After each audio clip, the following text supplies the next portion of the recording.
Hello, this is Brett from tabletinaminute.com. Today I'm going to show you how to take a scrapbook and convert it into a digital file so that you can use it on an iPad or on any other digital device. The benefits of this are being able to share it with family members easily and for a better viewing experience, and especially keeping the scrapbooks backed up so that you have a copy in case anything ever happened to them.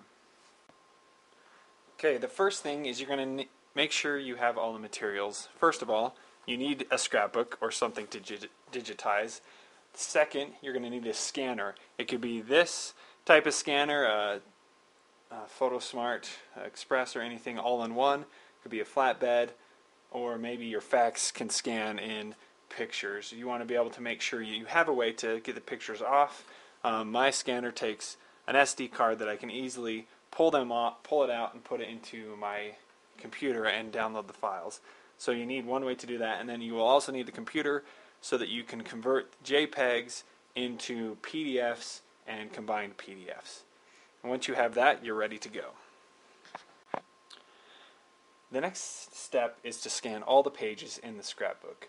The first thing I suggest to do is understand how your scanner works. When you open your scanner, you can put in a page, and when you scan it, it's going to scan one way.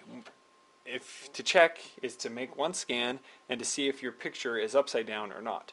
Once you know which way to put it in properly, either this way or this way, then you'll be able to quickly go through all the pictures so that you don't have to go through once you've scanned them all and then rotate them all again.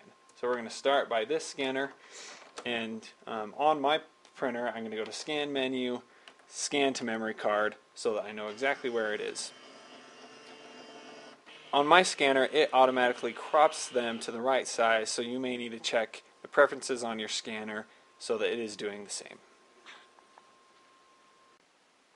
Once it has completed scanning its first image, you may want to check to make sure it's doing it right before you start going through the whole process. But once you're done, you can then put the picture back in its sleeve and continue going on.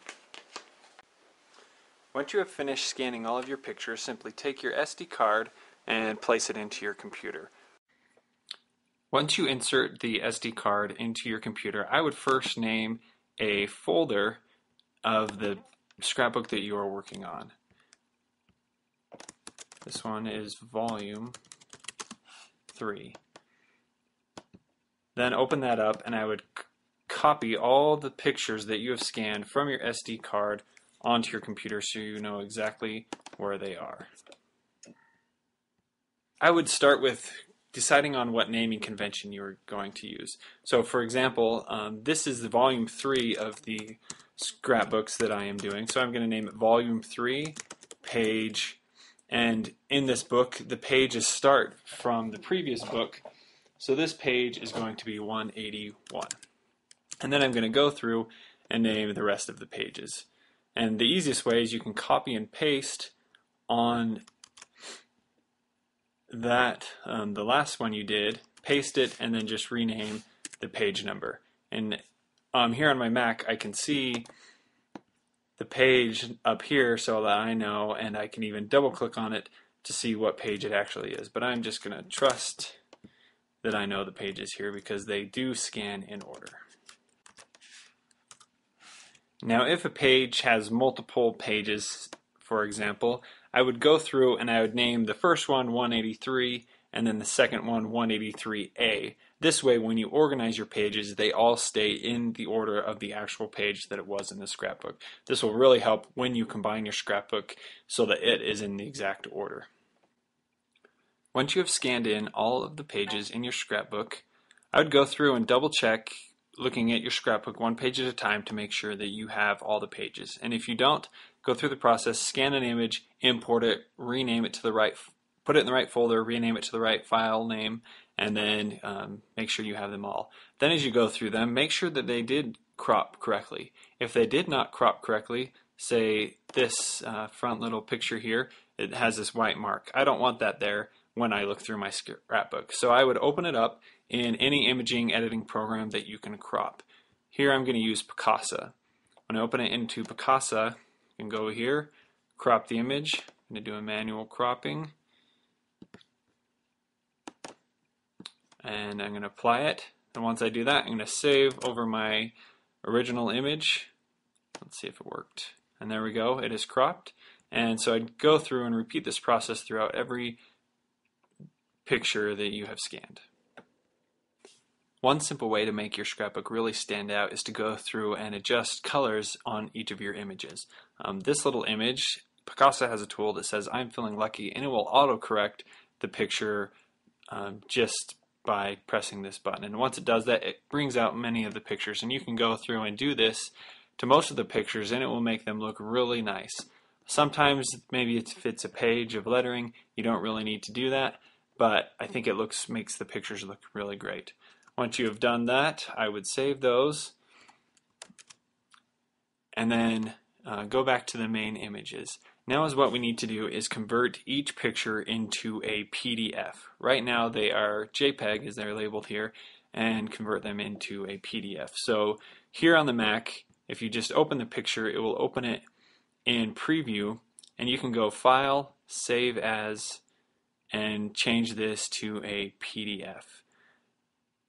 And you can save it in the same location as the same name. It won't overwrite it because they are different file types.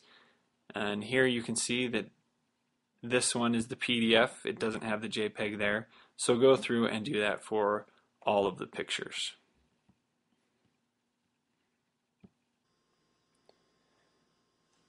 Once you have gone through and created every page into a PDF, I'd go through and double check to make sure that you have done them all.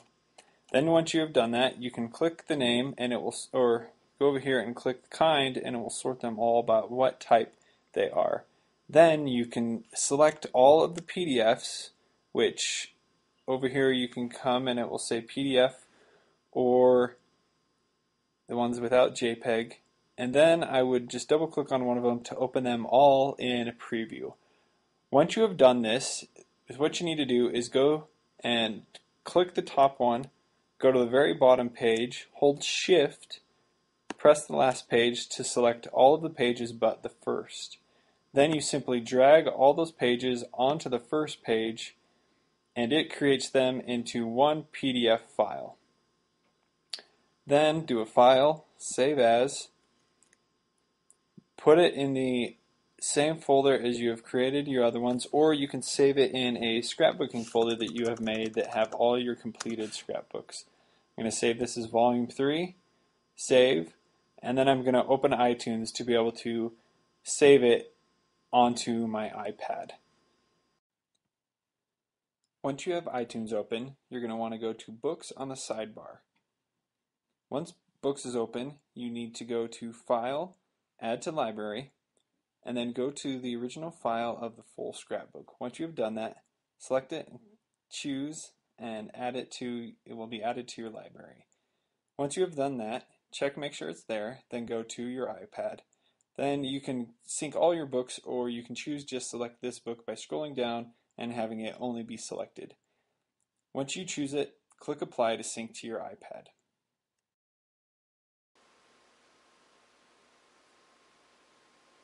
Once it is done syncing, you can go into iBooks.